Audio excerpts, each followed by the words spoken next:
right number. Quicker. We made it. Yeah! Woo! Thank you. And of course, you know about your... Yeah.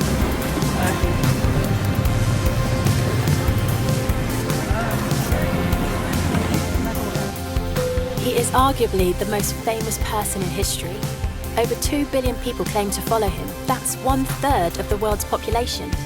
He's represented in art and literature more than any other figure. Time magazine called him the most influential person who has ever lived. But who is Jesus? For much of my life, I wasn't a Christian. I come from a family of trial lawyers, barristers. My father was a barrister, my mother was a barrister, my sister is a barrister, my son qualified as a barrister, my daughter qualified as a barrister, both my grandfathers on both sides were barristers, my uncle was a barrister. If we'd had a cat, it would definitely have been a barrister. My father was a Jew, a secular Jew. He escaped the Holocaust. Many of his family had died in the Holocaust. My mother was not a churchgoer. My father described himself as an agnostic, and I came to the conclusion that I was an atheist as a teenager, and I was quite an argumentative atheist.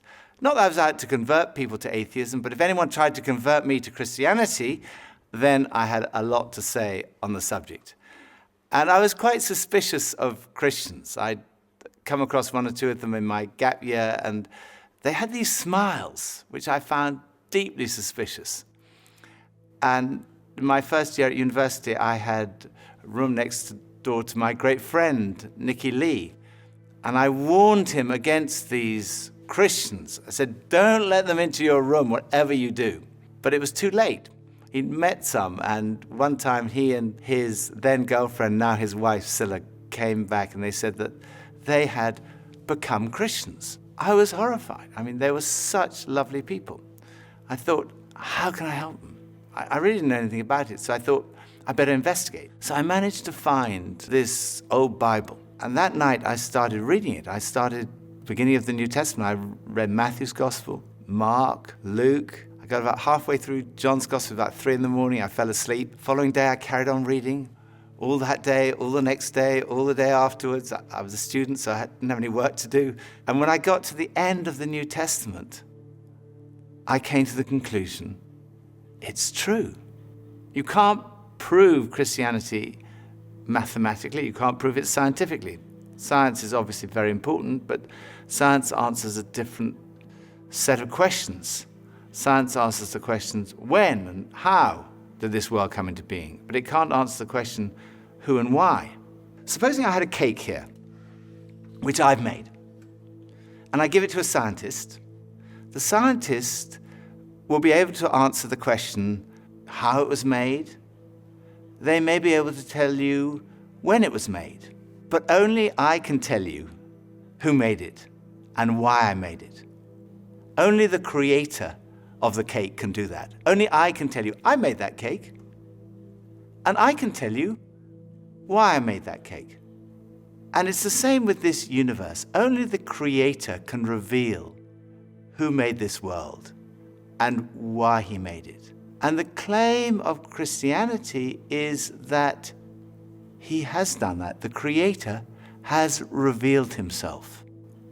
And he's revealed himself in the person of Jesus. And the evidence is not scientific evidence. That's not the only kind of evidence, but historical evidence. When I was a barrister, that's what we relied on. We relied on historical evidence that we presented to a jury. It was things that had happened in the past. They weren't there. Every time a jury brings back a verdict, it's a step of faith based on evidence. And I myself could not be a Christian if I didn't believe there was evidence. I couldn't just take a blind leap of faith. For me, faith in Jesus is a step of faith based on good historical evidence. Why start with Jesus, you might say? I didn't even believe there was a God. but I came to believe in God through Jesus, because the resurrection of Jesus strongly suggests that this world has a creator, and that creator is to be seen in terms of, through the lens of, Jesus. Jesus of Nazareth is believed to have walked these streets around 2,000 years ago. But is there any evidence that he even existed? Well, there's actually quite a lot of evidence. No serious historian would deny that Jesus existed. The Roman historians Tacitus and Suetonius wrote about Jesus, as did the first century Jewish historian Josephus. He described him as Jesus, a doer of wonderful works, and then he goes on to describe his crucifixion and alleged resurrection. So there's evidence outside of the New Testament for the existence of Jesus, but most of the evidence comes from within inside the New Testament. And sometimes people say, well, the New Testament was written such a long time ago. How do we know what was written down hasn't been changed over the years? Well, the answer is that we do know, because of a science called textual criticism. Textual criticism examines the number of copies of early texts that we have available to us today, and it looks at the time gap between the original document and the earliest copy that we have. And basically, the more manuscripts we have and the earlier they are, the less doubt there's going to be about the original. So let's compare the Bible to other texts in ancient history, ones that are widely used in schools and universities. Let's look at the Greek historians Herodotus and Thucydides. They both wrote in the 5th century BC. But the earliest copy of their writings that we have dates from AD 900, and that makes a 1300-year time lapse. And even then, we only have 8 copies of these manuscripts in the first place. Or look at the Roman historian Tacitus. There's a 1,000-year gap between his book being written and our first manuscript, and we only have 20 copies. Or another classic, Caesar's Gallic War, 950 years between the book being written and our first manuscript copy. And even then, we only have 9 or 10 copies of these manuscripts. Again, with Livy's famous History of Rome, a 900-year gap between the book being written and our first manuscript, and we only have 20 copies of this. But when it comes to the New Testament, well, it's very different. The New Testament was written between about 40 and 100 AD, and we have manuscript evidence going back as early as 130 AD, and full manuscripts by 350 AD. And we have more than 5,300 Greek manuscripts, 10,000 Latin translations, and 9,300 others. So, we can be pretty confident in the accuracy, the authenticity, and the integrity of the New Testament scriptures that have been passed down to us today.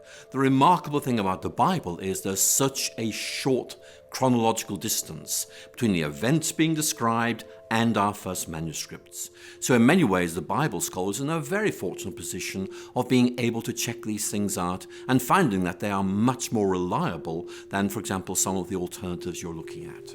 And as a scholar, I am more than happy to say I trust this, I take it very, very seriously, I rely on it. Professor F.J.A. Hort, one of the greatest scholars in the area of textual criticism, concluded that, in the variety and fullness of the evidence on which it rests, the text of the New Testament stands absolutely and unapproachably alone amongst ancient prose writings, and no secular historian would disagree with that conclusion. So we know from evidence outside and inside the New Testament that Jesus existed. But who was he? Well, we know that he was fully human. He had a human body. He ate, he drank, he sweated, he got tired, he suffered pain. And he had human emotions, love, joy, sadness, and human experiences. He had the experience of growing up in a family, of education, of having a job, of being tempted. And he experienced bereavement and suffering and torture and even death. Many today would say, okay, he was a human being, but only a human being. Maybe he was a great religious teacher, but no more than that. Others would say he was much more than that. Bono, the lead singer of the band U2, has said, "I don't think you're let off easily by saying he was a great thinker or philosopher, because actually he went around saying he was the Messiah. That's why he was crucified. He was crucified because he said he was the Son of God. So he either, in my view, was the Son of God or he was nuts. And I find it hard to accept that all the millions and millions of lives, half the earth, for nearly 2,000 years, have felt their lives touched and inspired by some nutter. I don't believe it. He went on to say, I believe that Jesus was the Son of God. What evidence is there to suggest that Jesus was more than just a great religious teacher? There are two parts to this argument. The first is, what did Jesus think about himself? Because if Jesus didn't think he was God, that's the end of the argument. But if he did, the second part of the argument is, was he right? So, what did Jesus say about himself? First piece of evidence is the fact that his teaching was centered on himself. Most great religious teachers point away from themselves. They say, don't look at me, look at God. Jesus, who personified humility in pointing people to God, pointed to himself. He said, look at me, come to me. We've talked about this search for meaning and purpose, that feeling of like a spiritual hunger that other things don't quite satisfy. Jesus said, I am the bread of life. I'm the one who can satisfy that spiritual hunger. Addiction is a major problem in our society. Jesus said, if the Son, in other words, if he himself sets you free, you will be free indeed. Then there's all the stuff we carry around, worry, anxiety, guilt, fear. Jesus said, come to me, all you who are weary and burdened, and I will give you rest. He said, if you receive me, you receive God. If you welcome me, you welcome God. If you've seen me, you've seen God.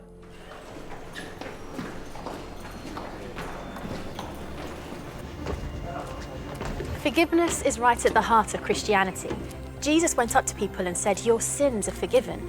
Now, if someone sins against you, then you can forgive them, but you can't just walk up to anyone and say your sins are forgiven. When Jesus said that, the lawyers said, who can forgive sins but God alone? But Jesus claimed to be able to do that. In fact, Jesus said that he came to give his life so that people could be forgiven. One of the most direct claims Jesus made is recorded in John's Gospel, chapter 10, verse 30. Jesus said, I and the Father are one. Now, making a claim like this was seen by the religious leaders to be blasphemy. It's tantamount to a claim to be God, and it was punishable by death by stoning. People picked up stones to stone him. Then Jesus said to them, I've shown you many great miracles from the Father. For which of these do you stone me? We're not stoning you for any of these, they replied, but for blasphemy, because you, a mere human being, claim to be God. I think when you look at all the evidence, it's clear that Jesus did make that claim. It is an astonishing claim. And a claim like that needs to be tested.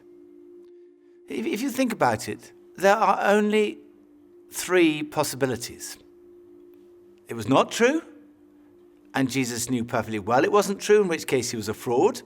Or it was not true, and he simply didn't realize it. He genuinely thought he was the Son of God, in which case he was deluded. I think we'd say he was insane. But logically, there is only one other possibility, and that is, it's true, he was telling the truth. C.S. Lewis, Cambridge professor, best known as the author of the Chronicles of Narnia, he put it like this: a man who was merely a man and said the sort of things Jesus said would not be a great moral teacher. He'd either be insane or else he'd be the devil of hell.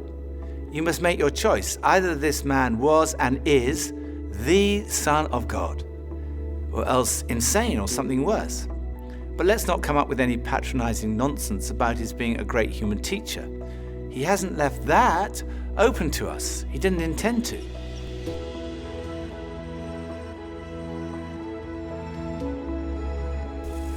Jesus is... He's a man. He lived a long time ago.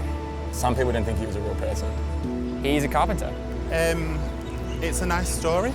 I don't necessarily believe in God himself.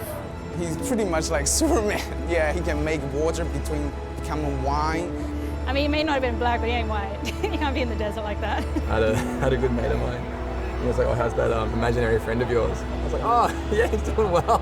Well, he represents a lot of good things. But I do believe that Jesus was a beautiful man who did great things. Someone along those lines probably did exist at some stage. Jesus is a prophet to me. Depends who you ask. Yeah, definitely. I'd say a friend. I would say, a fantastic man who had fantastic ideas that got filtered down the generations. Is he divine? I think the jury's still out.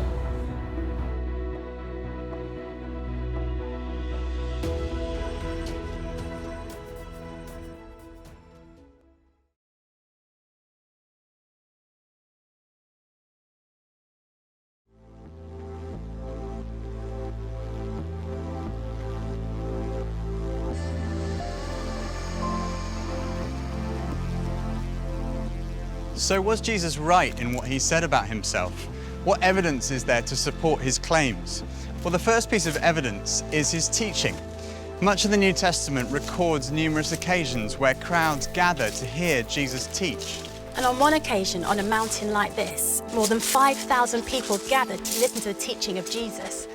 The Sermon on the Mount has been widely acknowledged amongst the greatest teaching of all time. Jesus' teaching has been the foundation of our entire civilization.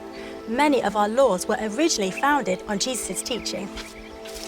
Love your neighbour as yourself. Do to others as you would have them do to you. And then this, totally revolutionary. Love your enemies. In fact, we've advanced in every field of science and technology, yet in 2,000 years, no one has ever improved on the moral teachings of Jesus. They are the greatest words ever spoken. They're the kind of words you might expect God to speak.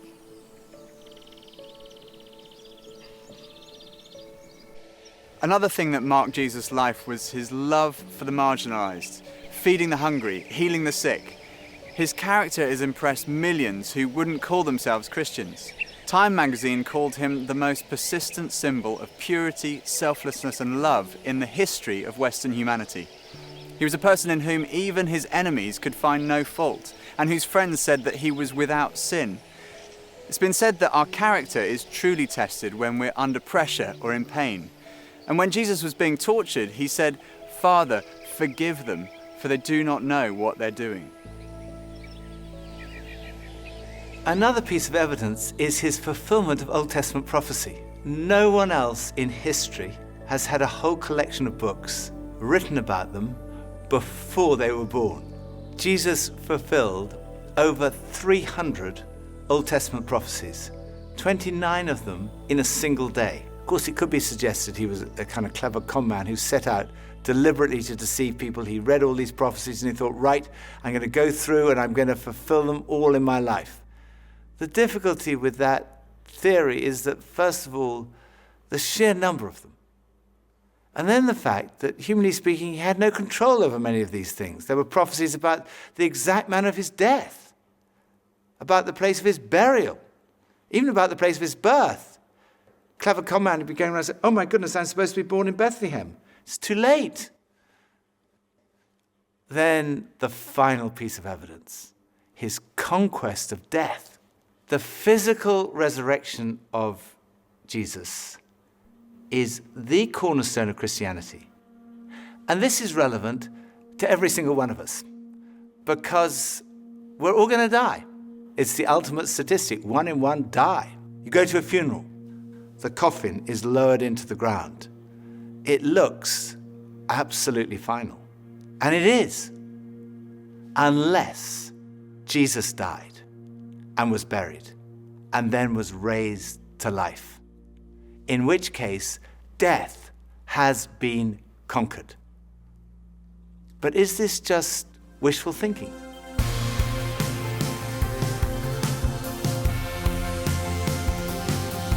That's an interesting question. Yes, I think Jesus rose from the dead. Yeah. In this life? No. I don't know, I think, I just don't believe in it, to be honest. No, I don't believe in that. I don't know. I'm not going to say yes or no. I've got absolutely no idea. Yes. Definitely. No, unless he's alien. It's true. I just believe it in my heart. I would never say no. I wouldn't be like, oh, definitely not. I don't know if I believe it, but at the same time, I'm respectful of everyone that does, and I think it's important to have a belief. Yeah. I mean, it's quite hard to believe just from a logical perspective, if someone passes away, you don't expect them to just dig their way out of a grave or roll a stone away. Can it really have happened? How do I know? There are 4 pieces of evidence for the resurrection. The first is his absence from the tomb. No one has ever satisfactorily explained how Jesus' body was absent from the tomb that first Easter day. People have come up with all kinds of explanations. For example, maybe the authorities stole the body. Well, in that case, why didn't they produce it when people started saying that he'd risen from the dead? Or perhaps the robbers stole the body.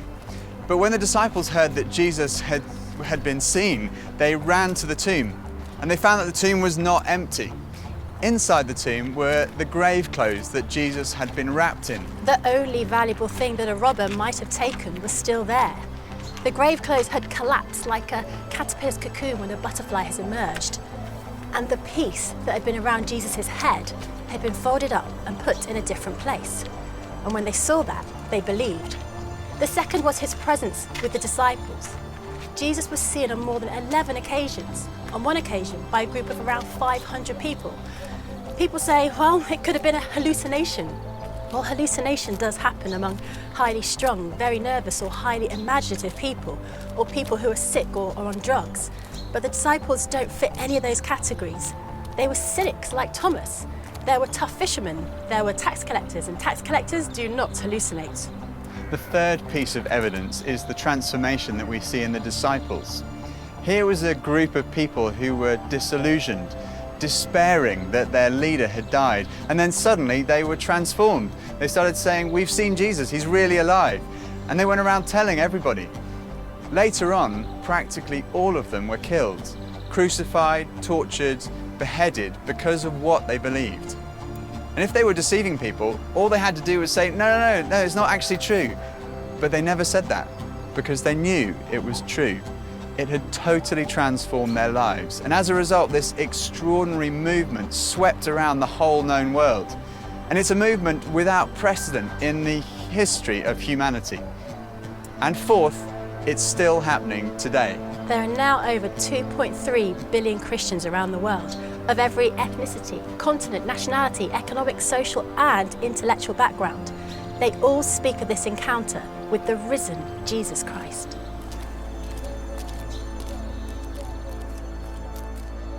So what are we to make of Jesus?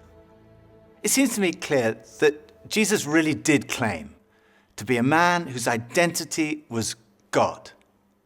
And when we look at the evidence of his teaching, his life, his character, his fulfillment of prophecy, his resurrection, to say he was insane or a fraud seems to me absurd, illogical, actually unbelievable.